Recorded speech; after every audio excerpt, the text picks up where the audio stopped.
اب اپنے گھر کی حفاظت کرنے کا وقت ہے۔ کرونا وائرس کے خلاف ہماری لڑائی میں بہت سے ہتھیار موجود ہیں جن کی مدد سے ہم سب اپنی اور اپنی برادریوں کی حفاظت کر سکتے ہیں۔ سب سے پہلے اپنے ہاتھوں کو صابن اور پانی سے دھونا کرونا وائرس کو مارنے کا سب سے اہم ہتھیار ہے۔ اور یاد رکھو، اپنے چہرے کو مت چھونا۔ ہمارا جو دوسرا ہتھیار ہے وہ ہے آپ کے گھر کی ان سطحوں کو صاف کرنا جن کو آپ سب سے زیادہ چھوتے ہیں۔ کرونا وائرس پلاسٹک یا اسٹیل جیسی سطحوں پر طویل عرصے تک برقرار رہ سکتا ہے۔ جب آپ ان سطحوں کو صحیح طریقے سے صاف کر لیتے ہیں تو کرونا وائرس مر جاتا ہے۔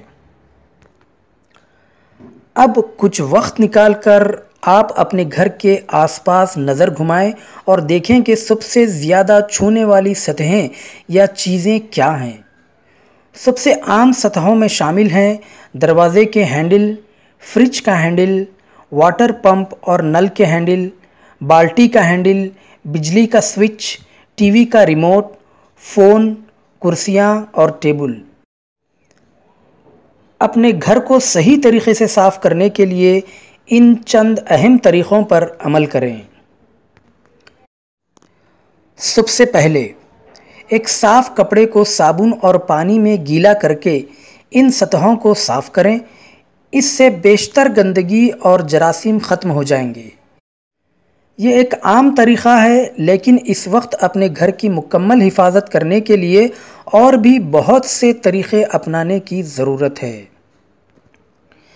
اس کے بعد ایک اور صاف کپڑے کو کسی جراثیم کش میں بھگا کر سطحوں کو ایک بار پھر سے صاف کر لیں۔ یہ قدم خاص طور پر آپ کے لیے ضروری ہے۔ اگر آپ کے گھر میں کوئی فرد بیمار ہے یا کوئی فرد کام کے لیے باہر جاتا ہے تو کپڑے سے صاف کرنے کے لیے کچھ عام جراثیم کش محلول ہیں۔ فینائل کا محلول، جو 5 لیٹر پانی میں 3 ڈھکن بھر کر فینائل ملا کر بنایا جاتا ہے۔ اس کے علاوہ ڈیٹول، لائسول، سیولون کو پانی میں ملا کر بھی محلول تیار کیے جاتے ہیں۔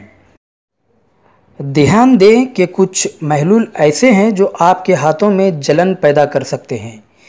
ان سے صاف کرنے کے لیے جھاڑو یا ڈنڈے والے پوچے کا استعمال کریں۔